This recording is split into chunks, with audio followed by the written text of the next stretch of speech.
Hi everyone, welcome to another episode of Inspiring Series today with me, Farisha. And we have a special guest with us, is Usayri, pakar pewarisan harta Islam. Assalamualaikum Usayri, how are you? Waalaikumsalam warahmatullahi wabarakatuh. You look stunning tonight, Farisha. Thank you very much, Alhamdulillah, and thank you so much for being with me on Inspiring Series. This is a series where I showcase interesting personalities in Malaysia. Okay, Usairi, can you share with us more about yourself? Okay, Farisha. Alright. As stated there, my name is Muhammad Usayri Muhammad Zain. Mm-hmm. I graduated in finance in Unit Okay. 10, 2004. Mm-hmm. So after that, I managed a logistic company for maybe 8 years, and Mm-hmm. after that, the company closed, and then I jumped into Islamic inheritance. Basically, Mm-hmm. financial. I do takaful and also Mm-hmm. inheritance planning. So, so all in all, so Mm-hmm. far it has been 6 years, uh, specializing and focusing on inheritance alone. Mm-hmm. Okay, so can you tell us more about what is Islamic inheritance planning and its importance and what impact it can bring to families and society as a whole? Great question, Farisha. Okay, a brief introduction of Islamic inheritance planning in Malaysia. Mm-hmm. We have to acknowledge that Malaysia is unique in a way that we practice dual law system, civil Mm-hmm. and also Sharia. So, whereby this is where Islamic inheritance planning come under Sharia law, which Mm-hmm. is applicable to all Muslim in Malaysia. Mm-hmm. And so far, from my own experience throughout the 6 years, and Mm-hmm. also the company that I represent, Wasya Shop Mm-hmm. Berhad, 16 years in the Mm-hmm. market, we have Okay. seen a lot of people left out with confusion Mm-hmm. because of the implementation of these two systems, Mm-hmm. and it left people either they plan wrongly or they didn't do anything at all because of this confusion. So that Mm-hmm. is why today we are aggressively educating people Mm-hmm. about the importance, because we have seen as of now Mm-hmm. reportedly 70 billion frozen asset, which is 90% belong to Muslims. So Mm-hmm. if you ask me about the impact to economy in Mm-hmm. today's scenario, Mm-hmm. that 70 billion, if we can uh, use it or take advantage of it, it is huge impact on the market.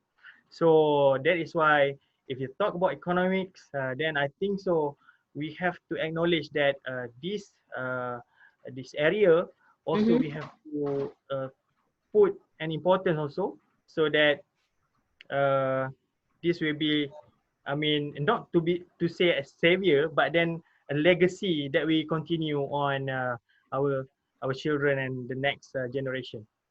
Mm-hmm. Okay, so interesting topic right there. So the next question, what are the common mistakes in doing inheritance planning?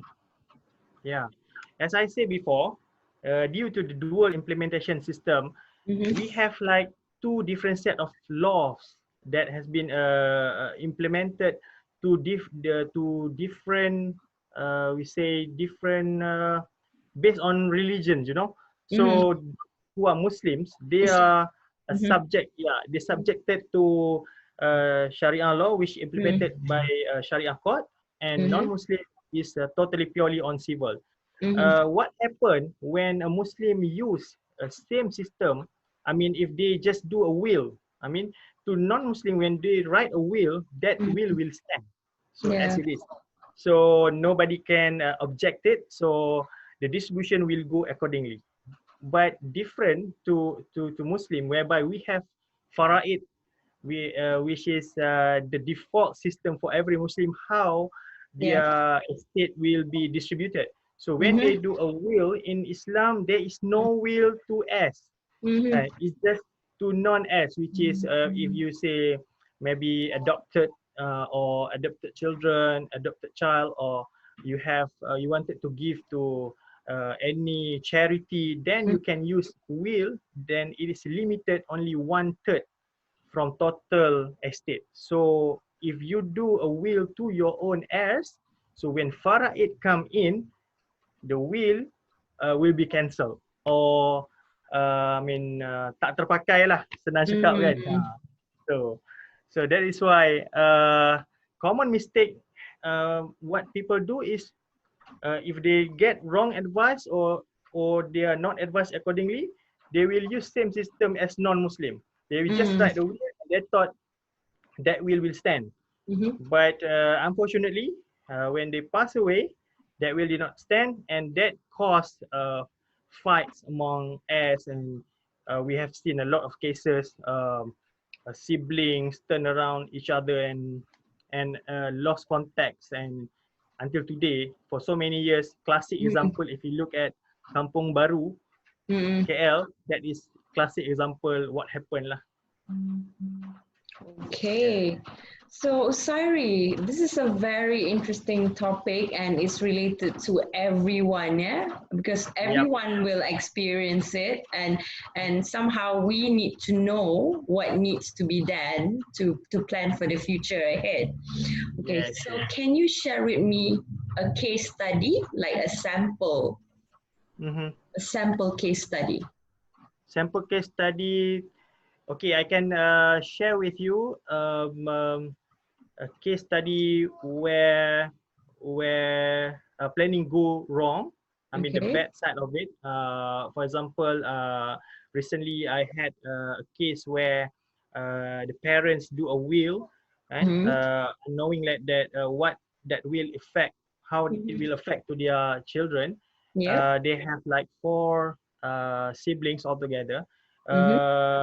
At the start, everything looks okay, but in the end, when the eldest Kak Long claimed that some of the estates, like some accounts, bank account and tabung haji, belong to her alone, and then it caused hair wire. When it caused hair wire, there's nothing we can do because the planning is not done correctly.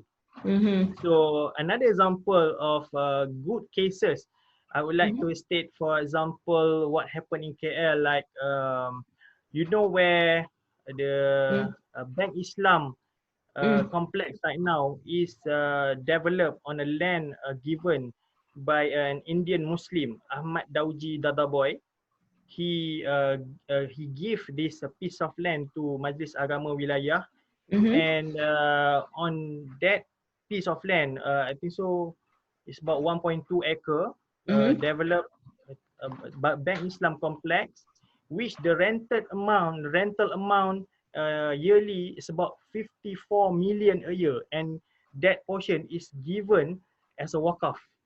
Wow, is this the one that is behind that 2 extreme cases that we talked about? Behind Equatorial Hotel. Jalan Yeah. True. Yes. In fact, the surau, Bank Islam named the surau there upon Tuan Ahmad Dauji Dadaboy. That surau. So he wakafkan the land. Yeah. Yes, he wakafkan the land. And the interesting part of his story is when he reached out to Majlis Agama that time, when he wanted to give, this is being told by the officer themselves. They thought that he is part of pemohon zakat, wanted to get a help, and they directed him, cik, if you wanted to get a help, next counter. So actually he said, no, I wanted to give my own land to Majlis Agama. Only then they treated him. So humble person, rich of knowledge. He liked to read books, and so that is what we wanted our society to emulate, instead of being selfish and not doing anything for what they have today. Leave it frozen when they prior to their death. So we wanted them to, be something. Yes. And in one books written by Professor Muhammad Khalid, the title of the book is antara dua darjat. He did a study for sample cases in Malaysia, graduates, Muslim and non-Muslim. When they finish their degree, the non-Muslim, until so the sample is, I'm not sure whether Indian or Chinese, but the difference in the starting point, this non-Muslim, they have like 2 millions in their net wealth to start off their career path or business, and in our Muslim brother here start with zero because of first inheritance which is didn't they don't get it, and also poor planning financially. Okay, so those are the case studies, the sample case studies right there. Yep. Okay, any success stories? Success stories for the case that we have helped, I can share our company experience throughout. So over the past 16 years, we are the most hibah document producers lah. We have been helping Muslims. I think so. Last number I checked, it's about 22,000 documents, and we have cases where this hibah or this document also being challenged in court. And as of now, all cases that has been challenged all reside with the company. So meaning that we won all the cases. So not to brag about the success story, but just to show that we do it right, and the solution not just theoretically, but it has been tested and it is watertight. Okay, right. And who do you seek for to reach out? So how can people reach out? Okay, we have been categorizing peoples. I mean, to identify which are, we call it critical people to look into their planning. Actually, there is like 12. We call it 12. What you call it? 12 golongan. 12 group of people. 12 group of peoples related to who is buying asset together with the spouse. That is one category. And then those who have asset today, if they just roughly calculated total of the house and the cash that they have, more than 2 million, because the process will be applied in high court, then the needs in high courts making them belong to critical group. And then we also seek for those who only have daughters. They don't have boys, they only have daughters. So this also belong to critical group. And we also seek for those who practice polygamy, polygamous marriage. So this also part those who category as critical. So they need to quickly look into this planning, because when they are in critical group, meaning that there is very high chances whenever they pass away, fight will start. I often similarize our inheritance cases and problem similar to COVID-19 that have been happening right now, you know, because one difficult part about COVID is because we couldn't see the virus unless we use microscope. And same, inheritance issue and problem only arise when the owner pass away. When the owner die, only then the problem rise. When they still alive, it never surface. Everything looks normal and looks good. So that's why we categorize these 12 people, 12 category, and they have to quickly and look into their inheritance planning. Yeah, and that is why it's very important to start from now, right, Usayri, to plan ahead, because we don't know what is going to happen in the future, right? True. It has been, statistically have been proven that if you say that the condition to death is old age is no longer an issue. I mean, it's no longer valid lah. I mean, you see people die every day and across all age and all race. So meaning that to start our plan, we no need to wait until we reach a stage where we say that okay, I'm there on the top already. Now I wanted to think about. Some people are lucky to get that chance, but not everyone had that chance. So I often reminded everybody that I meet that start as where you are. So the thing about inheritance, Farisha, people always thought that it is something that I will think later, you know, because they still paying for their houses debts and they have a lot of debt. So the struggle is like I don't have asset, I only have debts. But like house, when you buy a house, you have insurance to it. So when you pass away, automatically that house turn into an asset. So this is the thing that I mean, usually when people didn't plan, it's because of this also, because they thought that I don't have asset. I think this is where we need to educate people, you know, to change their thinking and also mentality, whereby this is important. This is very crucial. This is important for them to take note of, because let's say once, you know, if it happens, then it will be too late. Yeah. And the most saddest case is when a case of sudden death happened. I mean, a single breadwinner, the husband single breadwinner. We've seen a lot of cases Sudden die death. during sleep, and I mean Accident. without any Yeah. reason, accident.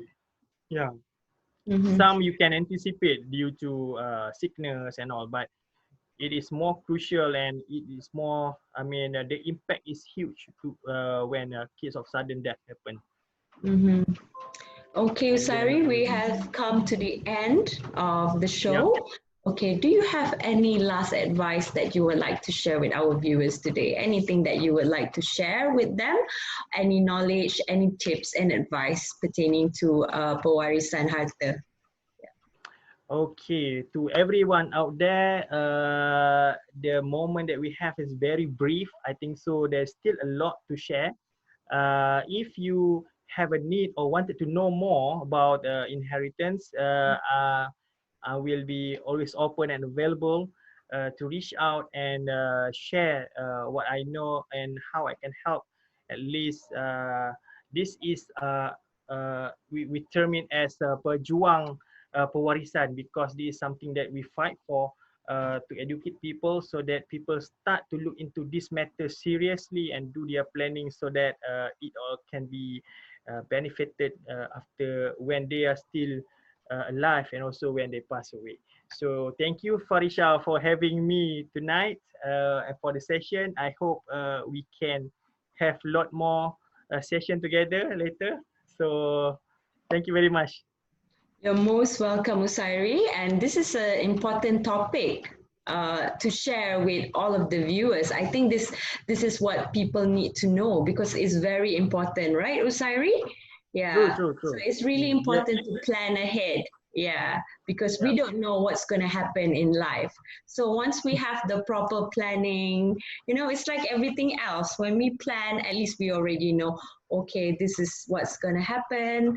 And then let's say if you are the husband, you're the father, you have to take the responsibility as the leader. If anything happens to you, what is going to happen to your wife and your children? Yeah. Yeah. So Tasha, true. yeah. Just a little bit more because we are talking about we are not talking about something lavish, but we are talking about basic needs.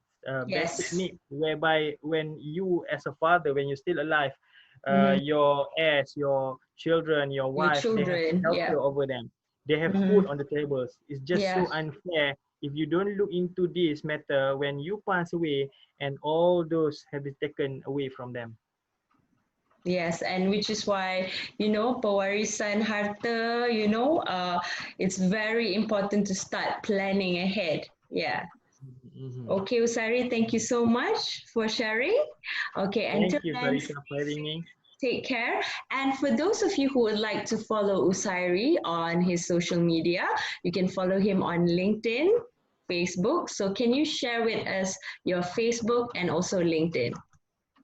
Okay, my Facebook page is actually my personal Facebook page is Muhammad Mohd AIE Usayri, Muhammad Mm-hmm. IE Usayri.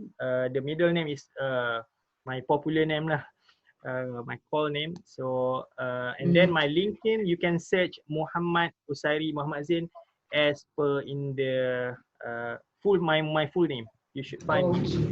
Okay, fantastic. So people can connect with you online. They can send message to you on LinkedIn, on Facebook.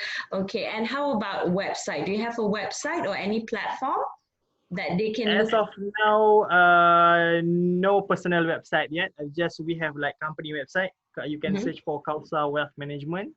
Mm-hmm. We have at least 400 registered consultant with us. So Mm-hmm. you're more than welcome to connect with us. Okay, and for those of you who are watching this, if you would like to connect to Usayri, you can contact him directly on his Facebook, LinkedIn, and you can even reach to him on his mobile, yeah? So you can see Yes. his 012-624-0125.